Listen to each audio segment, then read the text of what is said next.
자, 이 큰오빠가 영희를 이제 때려주고 달래주는 그런 장면인데, 자, 이 큰오빠가 영희를 왜 때리게 됐냐면 바로 이 고기 굽는 냄새 때문에 때리게 됐어요.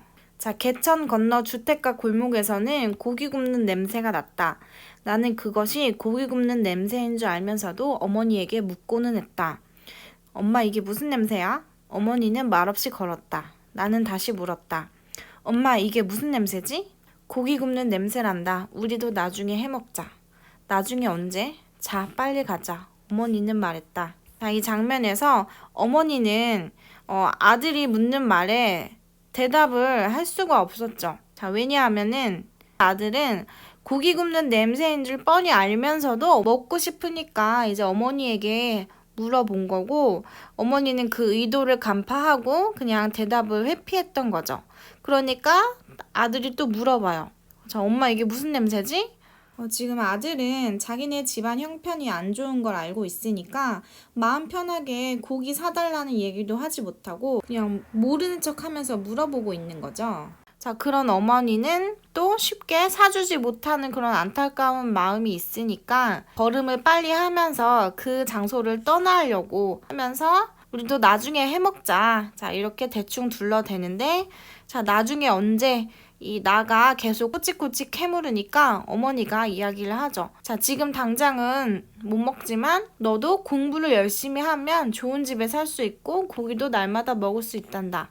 자, 어머니가 이제 좋은 말로 타일렀는데, 자, 아직까지 이제 철이 없었던 첫째 아들이 자, 거짓말이야 하면서 어머니의 손을 뿌리치죠. 그러면서 아버지는 나쁜 사람이야 라고 이제 반항을 합니다. 어린 나이의 입장에서 자, 아버지가 나쁜 사람이 될 수밖에 없는 이유는 뭔가요? 정말 귀여운 대답일 수도 있지만 내가 먹고 싶은 고기를 못 사주시는 분이기 때문이죠. 자, 그렇게 아들의 입에서 나쁜 말이 나오니까 어머니가 우뚝 서서 뭐라고 했냐고 따지면서 자, 아버지는 좋은 분이다 라고 얘기를 해요. 하지만 어린 나의 입장에서는 나를 배고프게 만드는 그런 부모님은 원망스러울 수 있겠죠. 자, 그러면서 나도 주머니가 달린 옷을 입고 싶어. 자, 여기서 주머니가 달린 옷이라는 것은 그 당시에는 고급스러운 그런 옷이었나 봐요. 아무래도 주머니 하나를 더 달려면은 하나의 공정이 더 더해지다 보니까 가난한 사람들은 그런 주머니가 있는 옷도 입지 못했나 봐요. 지금으로서는 굉장히 생소한 부분이죠. 자, 그러니까 엄마가 또 재촉을 합니다. 그러니까 아들이 또 따져요. 엄마는 왜 우리들 옷에 주머니를 안 달아주지? 돈도 넣어주지 못하고 먹을 것도 넣어줄 게 없어서 그렇지? 하면서 이제 어머니의 마음을 콕콕 쑤십니다.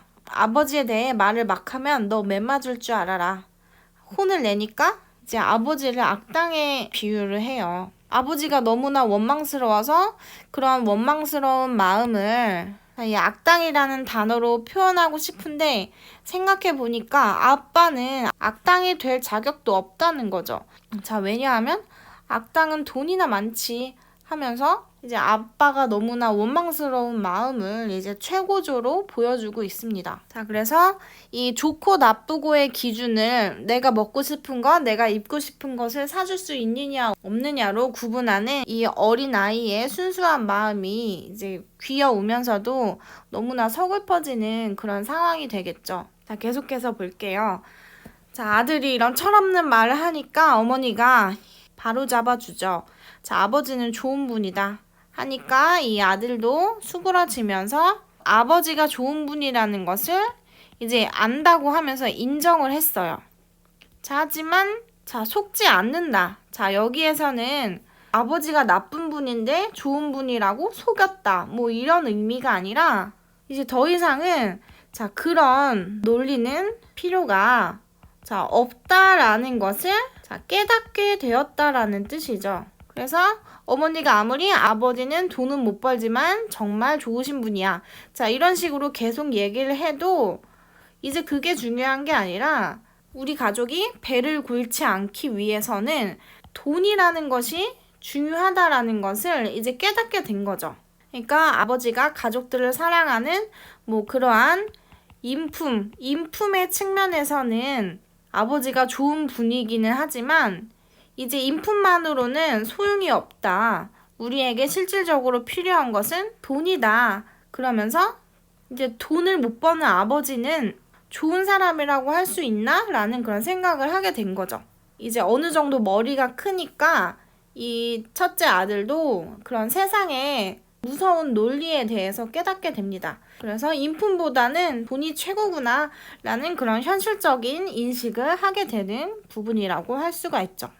자, 그래서 선생님도 살다 보니까 어린 시절에는 돈을 줬는 일이 굉장히 순수해 보이지 못하고 정신적인 그런 이상적인 가치를 추구하는 것이 더 멋있는 일이다 이렇게 생각을 하기는 했는데요. 막상 선생님이 직장인이 되다 보니까 그냥 다른 거는 다 필요 없고 돈이 정말 이 세상을 움직이는 정말 중요한 요소구나라는 것을 깨닫게 됐어요. 이 자본주의 사회에서 돈이 없으면 내가 하고 싶은 것을 하지 못하고 하기 싫은 일도 억지로 참으면서 돈을 벌어야만 하는 그러한 안타까운 상황이 벌어지게 되는데요. 여러분이 공부를 해야 되는 이유는 자아실현을 이루고 싶다 이런 것보다는 차라리 어떻게 하면 돈을 더 편하게 벌 수 있을까? 어떻게 하면 몸이 힘들지 않고 조금 더 수월하게 돈을 벌 수 있나? 자, 이런 생각을 해보는 게 현실적일 수가 있어요.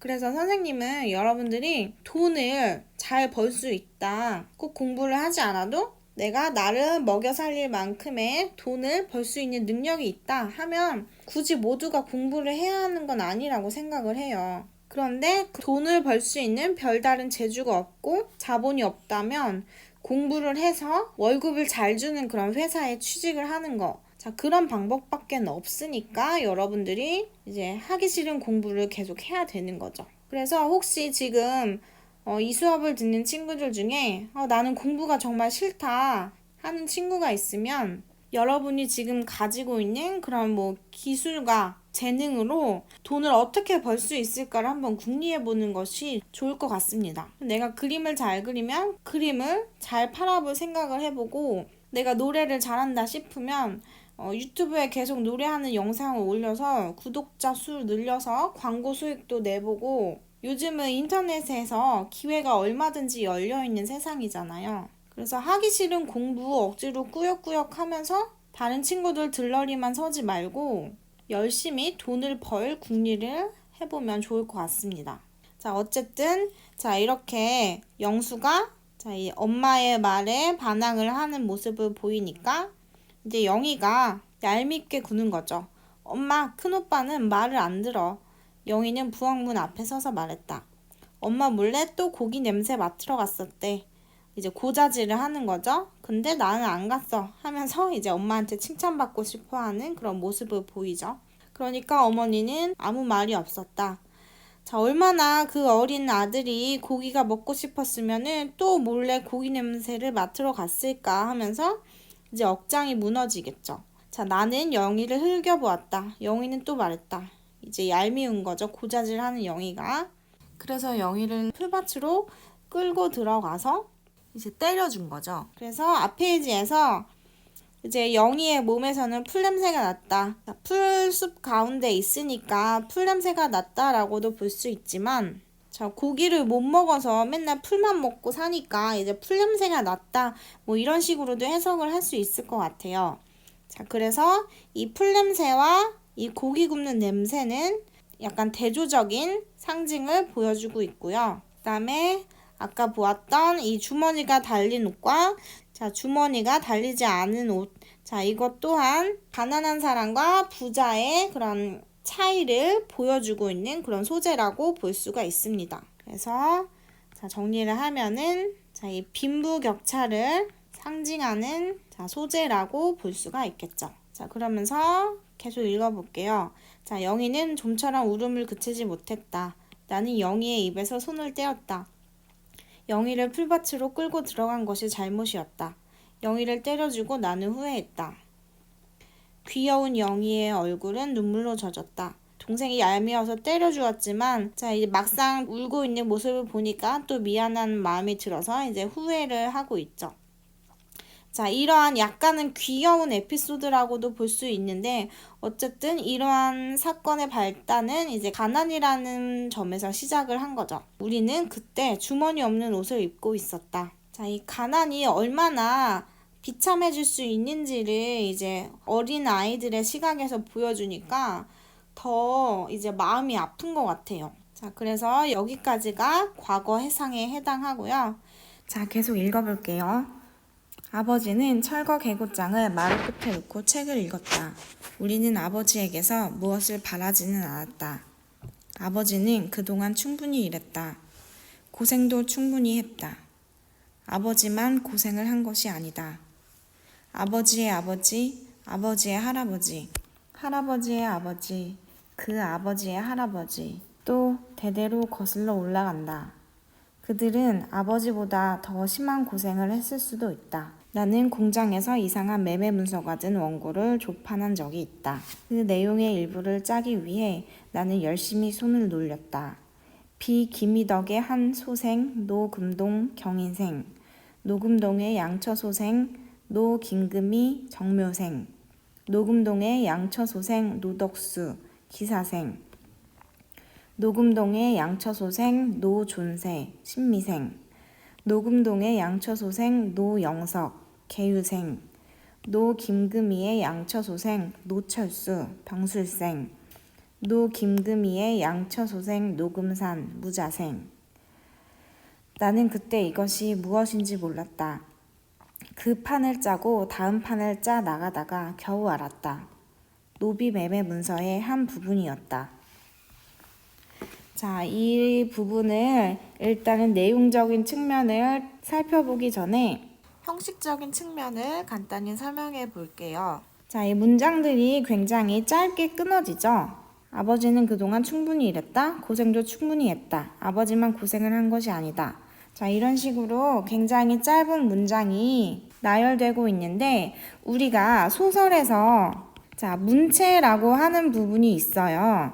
자, 문체라는 것은 글의 스타일을 말하는데 자, 만연체라는 것이 있고 간결체라는 게 있습니다. 그래서 이 만연체라는 거는 일만 만자에 늘 연자예요. 문장을 굉장히 길게 쓰는 그런 문체를 우리가 만연체라고 하고 간결체라는 것은 말 그대로 짧은 문장을 통해서 간결하게 내용을 전달하는 것을 말합니다. 이런 소설의 일부분에는 조금 긴 문장도 있지만 소설을 전체적으로 읽어 내려가다 보면 문장이 굉장히 짧아서 이제 쉽게 읽히는 그런 느낌을 받을 수 있을 거예요. 그래서 우리 이 난소공의 문체는 만연체가 아니라 간결체라는 거를 알아두면 또 좋을 것 같습니다.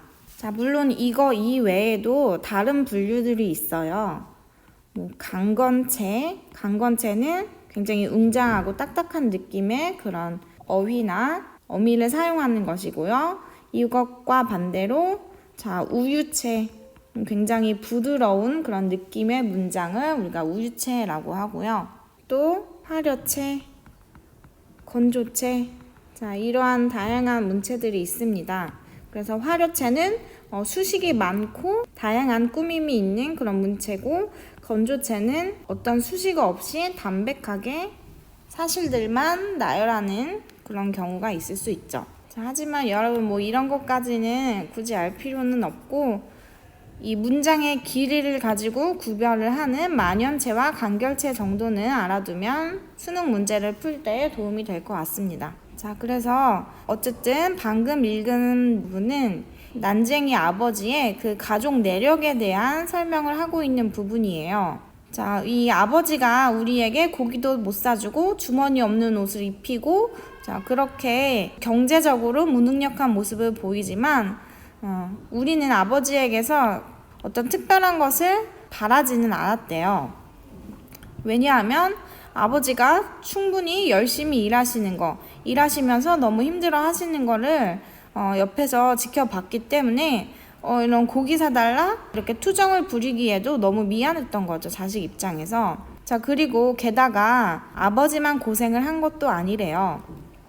아버지의 아버지, 아버지의 할아버지, 그 대대로 거슬러 올라가는데, 자, 바로 이러한 내용은 우리 가난과 신분 혹은 이제 신분이 사라진 이후에는 계층, 경제적인 능력으로 구분을 하는 그런 계층이 대물림되고 있다라는 것을 이제 단적으로 보여주는 부분이라고 할 수 있습니다. 자, 그런데 서술자가 어느 날 공장에서 되게 이상한 매매 문서라는 것은 이제 사고 파는 것을 적어 놓은 문서를 말하죠. 매매 문서긴 한데 조금 이상했대요. 자, 그래서 그 원고를 조판, 우리 이제 공장에서 책을 찍어낼 때 이런 활자들을 하나하나 뭐 나무나 금속으로 판화처럼 이렇게 찍어낸 다음에 그 위에 계속 종이로 롤링을 해서 책을 찍어내는 거잖아요.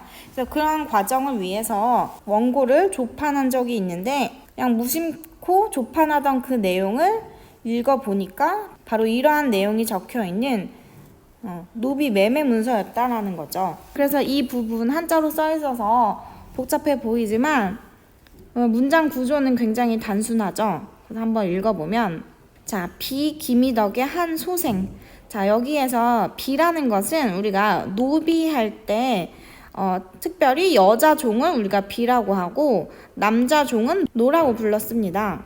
그래서 비기미덕 하면 여자종 기미덕이라는 의미이고요.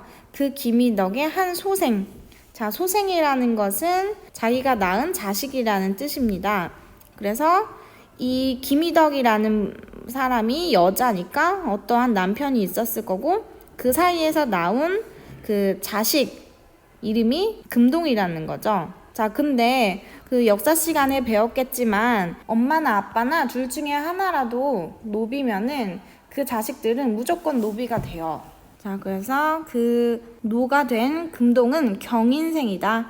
자, 이 경인생이라는 것은 태어난 해에 60갑자를 적용해서 이름을 붙인 거죠.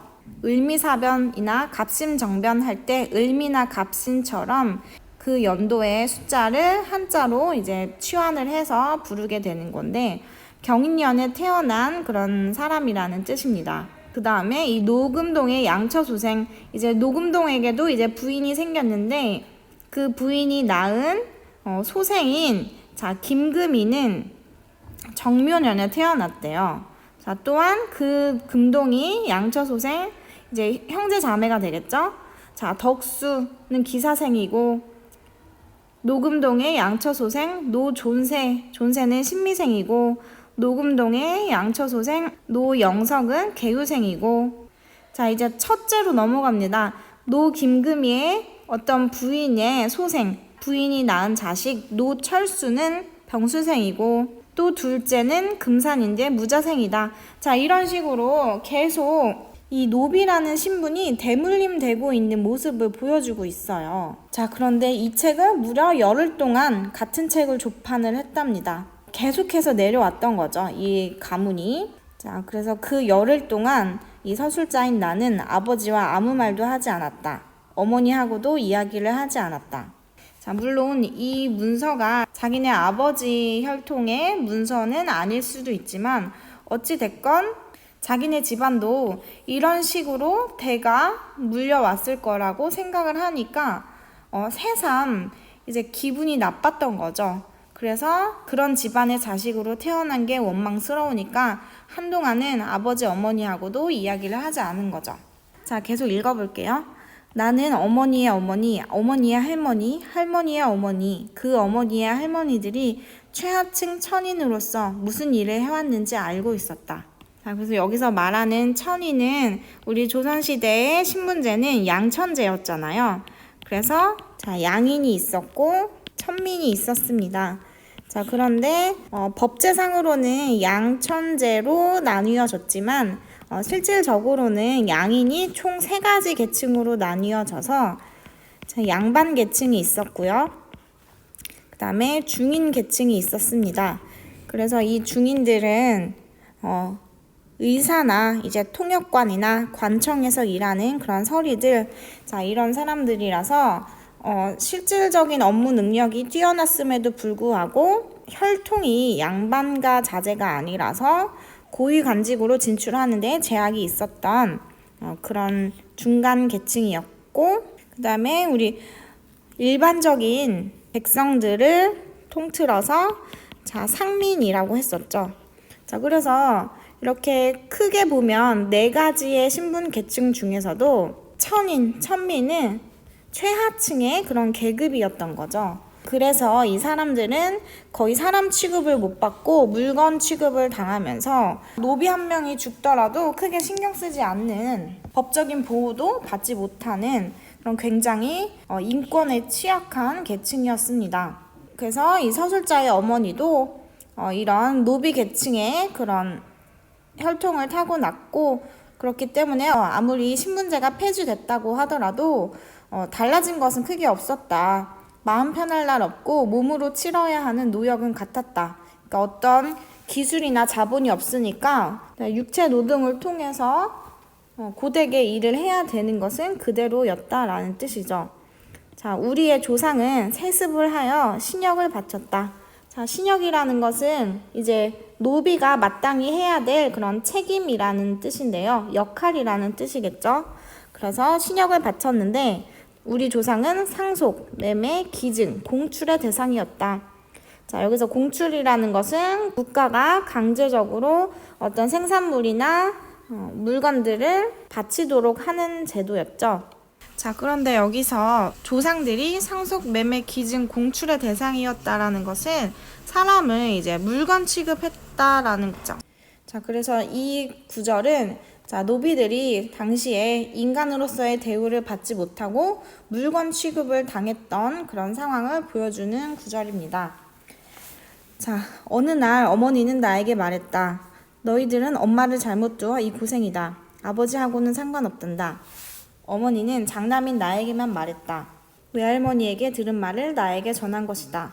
천년을 두고 우리의 조상은 자손들에게 이 말을 남겼다. 자, 그래서 이 부분은 이제 어머니들이 아버지가 노비 출신이라는 것을 자식이 알면은 이제 좋을 게 없으니까 그냥 어머니의 탓으로만 돌리고 싶어 하는 그런 마음이 나타나는 부분이죠. 자, 그러나 이 서술자는 알고 있었대요. 무엇을 알고 있냐? 아버지도 씨종의 자식이었다. 자, 여기에서 이 씨종이라는 것은 집안 대대로 이어져 내려온 노비 태생이다 라는 뜻이에요. 그래서 아까의 그런 가계도를 한번 보면 이 김희덕이라는 사람은 원래 노비 출신이 아니었는데 어떠한 그런 특별한 잘못을 저질러서 이제 노비의 신분으로 전락해버린 경우일 수도 있는 거죠.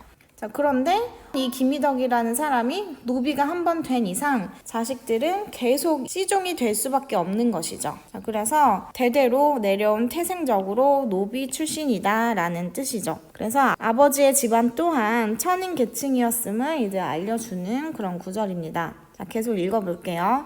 할아버지의 아버지 때 노비제는 사라졌다. 증조부 내외부는 아무것도 몰랐다. 나중에서야 해방을 맞았다는 것을 알았으나 두 분이 한 말은 오히려 저희들을 내쫓지 마십시오였다. 자, 우리가 신분제가 법제적으로 사라진 것은 1894년 갑오개혁 때였는데요. 자, 여기서 해방이라고 해서 일제강점기에서 국가가 해방을 맞았다라는 의미가 아니라 이런 신분의 굴레에서 벗어나게 되었다라는 의미로 해방이 사용이 된 것이죠. 자, 그래서 굉장히 황당해요. 신분제라는 것은 하늘 앞에 평등한 존재인 인간들이 자기네 어떤 권력에 따라서 임의적으로 만들어 놓은 신분이잖아요. 그래서 결국에는 없어져야 하는 그런 제도가 맞는데 오히려 최하층의 그런 노비들은 그게 어떤 개념인지를 모르니까 그 속박된 삶이 너무나 당연한 것으로 평생을 받아들였기 때문에 노비를 풀어줬다고 해서 기뻐하고 이제 자유다 하는 것이 아니라 그 자유가 너무 두려운 거죠. 왜냐면은 이제 집도 절도 없어지는 거잖아요. 이 노비들에게는 오히려 집을 잃게 되고 일자리를 잃게 되는 거잖아요. 그래서 그 처음 느껴본 자유가 오히려 무섭고 두려워서 주인에게 내쫓지 말아달라고 이렇게 말하는 반응도 있었다는 거죠. 굉장히 황당하죠. 자, 하지만 이 서술자의 할아버지는 달랐습니다. 할아버지는 유습에서 벗어나려고 했다. 자, 유습이라는 거는 지금까지 전해져 내려오는 그런 풍속 관습이라는 뜻인데, 자, 할아버지는 해방을 맞이한 이후에 늙은 주인이 고맙게도 할아버지에게 집과 땅을 주었대요. 그래도 이 당시에 그래서 이 주인은 굉장히 깨어있는 사람이었던 거죠. 그래서 좋은 마음에 할아버지에게 집과 땅을 주었는데 쓸데없는 일이 되고 말았대요. 왜냐하면 모르는 면에서는 할아버지나 증조부나 같았다. 제대로 된 교육을 받지 못하고 이 재산을 어떻게 지키는지 지식과 정보가 없으니까 할아버지는 그 집을 어떠한 이유 때문인지는 몰라도 잃어버리게 된 거죠.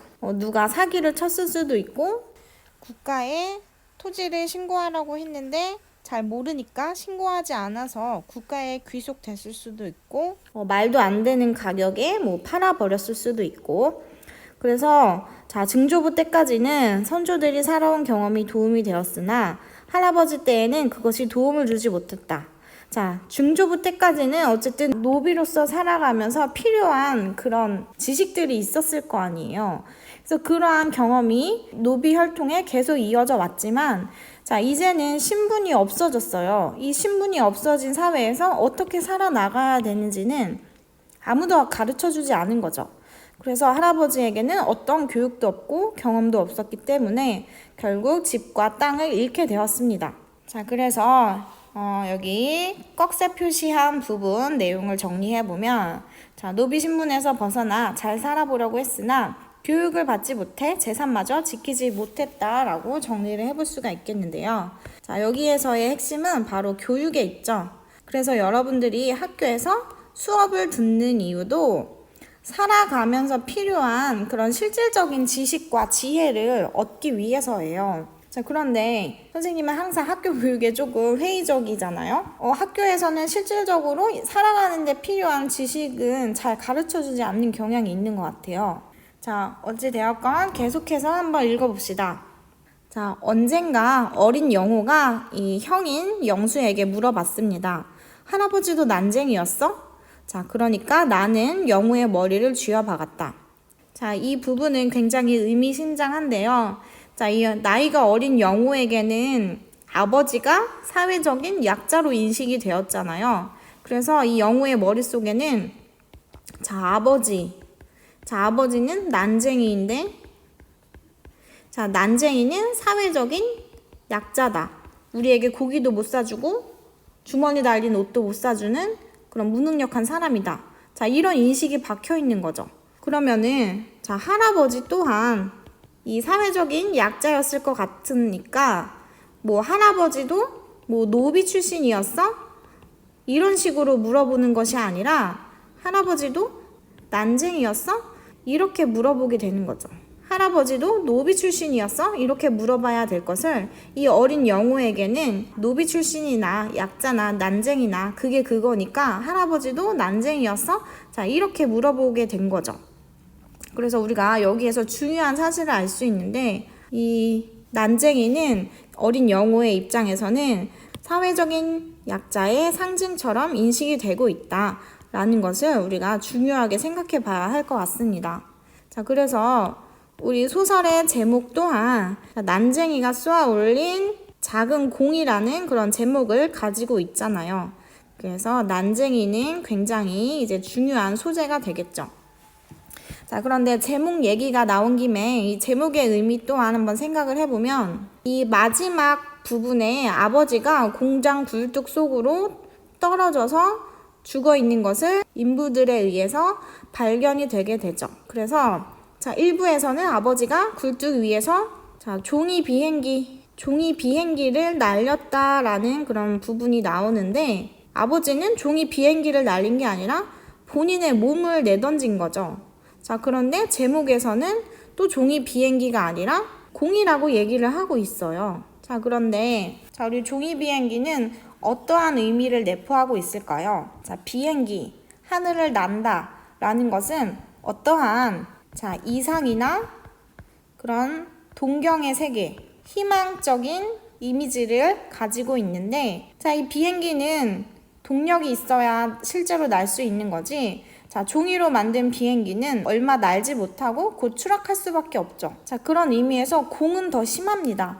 공은 하늘 위로 높게 쏘아 올릴 수는 있지만 이 쏘아 올림과 동시에 그 위치에서 그대로 추락할 수밖에 없죠. 그래서 이 소설의 제목이 가지는 의미는 난쟁이인 아버지가 힘든 현실에서 벗어나고 싶어서 책도 읽고 어떤 이상의 세계, 환상의 세계에 빠져들어서 자신의 몸을 쏘아 올리지만 결국에는 추락해서 죽는 것과 마찬가지로 이 난쟁이의 운명은 절망적일 수밖에 없다. 결국에는 추락해야 되는 운명에 처해 있다. 라는 것을 이제 담고 있는 제목이 될 것 같습니다. 그래서 여러분들은 난쟁이의 의미와 이 제목의 의미를 엮어서 한번 생각을 해보면 좋을 것 같아요. 자, 그런데 이제 조금 더 큰 영호가 이제 얘기를 합니다. 이제는 가만히 형한테 맞고만 있지는 않아요. 자, 좀 컸다고 대듭니다. 자, 왜 지난 일처럼 쉬쉬하는 거야? 변한 것이 없는데 우습지도 않아? 라고 하면서 자, 우리가 노비인 것을 쉬쉬하고 숨겨봤자 우리가 처한 상황은 여전히 가난하고 여전히 차별적이다. 변한 것이 없다. 그러니까 뭐하러 쉬쉬하냐 하면서 우습지도 않냐라고 지적을 하는데 맞는 말이죠. 그래서 이제 전곡을 콕 찔린 이제 영수는 가만히 있게 됩니다. 자, 그런데 자, 이러한 부분도 우리 소설의 중간에 삽입이 되는 과거의 이야기, 어렸을 때의 이야기이기 때문에 자, 이 부분 또한 자, 과거를 회상하는 부분이 되겠죠.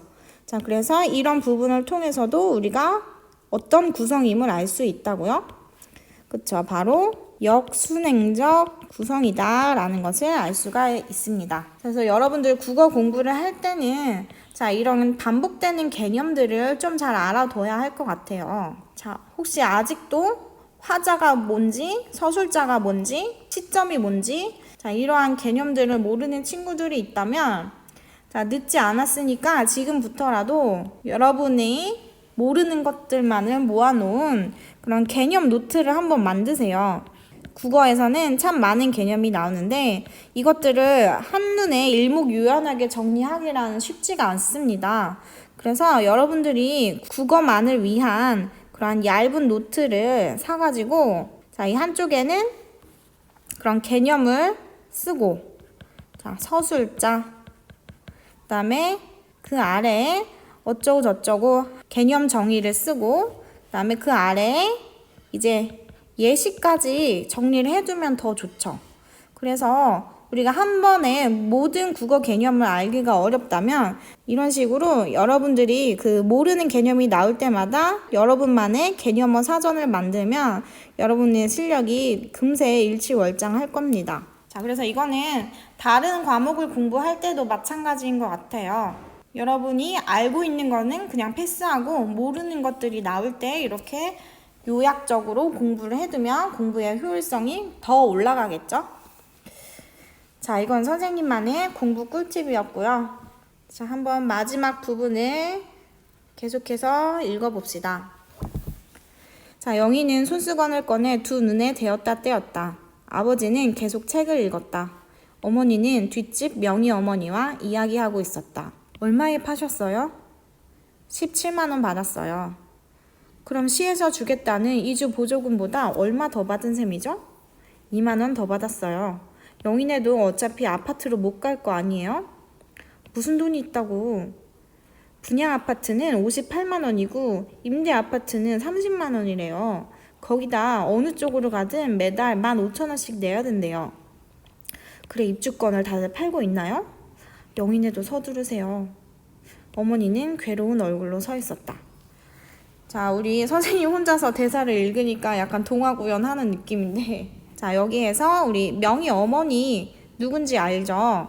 자, 우리 명희 어머니는 다시 줄거리에 나왔던 내용으로 돌아가 보면 자, 이 명희는 영수와 사귀었던 사이고 통장에 19만 원을 남기고 이제 삶이 힘들어서 자살한 그런 인물이었고요. 그 명희 엄마가 서술자의 어머니에게 새들어 사는 사람에게 전세금을 내어주라고 이제 돈을 빌려줬었죠. 자, 그렇게 서로 의지하고 살았던 그런 정말 좋은 이웃이죠. 그래서 서로 얼마에 팔았냐고 정보를 주고받으면서 이제 상의를 하는데, 자, 이 명의 어머니는 자, 시에서 이주 보조금을 받으면 이제 15만 원을 벌 수 있는데, 자, 이 이주 보조금은 입주권을 포기해야지만 받는 돈이죠. 근데 자, 입주권을 일단 받아서 이제 다른 사람에게 입주권을 판매하는 거죠. 자, 그러면 이제 시에서 보조금을 주는 건 15만 원인데 누군가가 이제 17만 원에 사겠다고 나타나니까 당연히 이주 보조금을 받는 게 아니라 입주권을 일단 받아서 그것을 17만 원에 판매했다라는 얘기를 하고 있는 거죠. 그래서 2만 원 이득 받네? 좋네? 이렇게 할 것이 아니라, 자, 이 사람들은 어차피 이 돈을 받아도 좋은 데서 살지 못해요. 아파트로 어차피 못 들어갑니다. 그래서 분양 아파트, 이제 아파트를 사서 내 것으로 만드는 데에는 58만 원이 들고, 사는 건 아니더라도 그냥 임대해서 전세금을 조금 내고 매달 월세를 내려고 해도 이제 보증금이 30만 원이 나온대요. 게다가 어느 쪽으로 가든지 매달 15,000원씩. 이건 아마도 아파트 관리비인 것 같죠. 자, 내 집이든 남의 집이든 전기세, 수도세 이런 거는 내야 되니까 아파트에서 살려면 이런 필수적으로 들어가는 그런 공과금들을 내는데 15,000원 정도 드나 봐요. 그러니까 당연히 이제 돈이 턱없이 부족해서 다들 이제 이사를 나가게 되죠. 그러면서 이 명의 어머니는 입주권이 언제까지 팔릴지 모르니까 영인에도 지금 시세가 어쨌든 이주 보조금보다는 높은 시기에 한번 팔아봐라, 서둘러라, 기회를 놓치지 마라, 이런 식으로 조언을 해주고 있는 거죠. 자, 그래서 우리 교과서에는 여기까지만 실려 있는데, 자, 우리 뒷부분을 다 보려면 너무 오래 걸리니까 뒷부분 줄거리까지만 확인을 해볼게요. 자, 행복동 주민들은 대부분 투기업자에게 입주권을 팔고 동네를 떠난다. 아파트에 입주할 능력이 안 되는 나의 가족들 역시 다른 이웃들처럼 입주권을 팔지만 전세금을 빼주느라 명의네에게 빌린 돈을 갚고 나니 남는 것이 거의 없다. 자, 그런데 이사가기 전날 아버지와 영희는 사라지고 이후 영희는 자기네 입주권을 산 남자, 그 검은색 승용차 안에 이 사람이 타고 있었던 거죠. 그래서 그 남자의 집에서 지내다가 돈과 입주권을 훔쳐 도망을 나온다. 자, 혼자 동사무소에 가서 입주 신청을 한 영희는 예전에 살던 동네로 돌아오지만 가족들은 이미 다른데 성남으로 이사를 가버린 뒤였고, 영희는 동네 아주머니로부터 아버지가 그동안 일하던 벽돌 공장 굴뚝에 올라갔다가 죽었다는 소식을 전해 듣는다. 자, 여기서 단순히 죽은 게 아니라 자살을 한 것이라는 것을 여러분이 기억을 해야 될 것 같습니다. 얼마나 살기 힘들면 자살을 했을까요? 거기다가 나의 힘으로는 도저히 이 상황을 헤쳐나갈 수 없다라는 판단이 드니까 자살을 한 것이겠죠. 자, 그래서 우리는 이 광주 대단지 사건을 바탕으로 하는 이 난소공을 읽으면서, 자, 이 도시를 재개발하는 것이 결국에 누구를 위한 것인가 라는 의문을 던질 수밖에 없어요. 이런 재개발 사업을 하는 사람들은 분명히 서민들보다 더 많이 배우고 잘나고 똑똑한 사람들일 텐데, 그 사람들이 벌이는 일이란 결국에는 자기네의 재산을 불리기 위한 것이지 가난한 서민들을 위한 것이 아니라는 것이죠. 그래서 이제 여러분들도 조만간에 이제 국회의원 선거나 대통령 선거를 하게 될 텐데, 자, 그럴 때 그 후보가 내세우는 그런 공약이 누구를 위한 것인가를 한번 찬찬히 잘 뜯어보세요. 선전 문구로만 서민을 위한 정책, 경제를 살리겠다, 자, 이런 문구에만 넘어가지 말고 실질적인 그 정책들을 하나하나 뜯어보면 결국에는 부자들의 세금을 감면해주자, 기업들의 투자를 늘리기 위해서 대기업한테 세금을 깎아주자, 자, 이러한 정책을 펼치는 것은 결국에는 서민을 위한 정치가 아니라 잘 사는 사람들이 더 잘 살아보자 하는 그런 정책들이에요.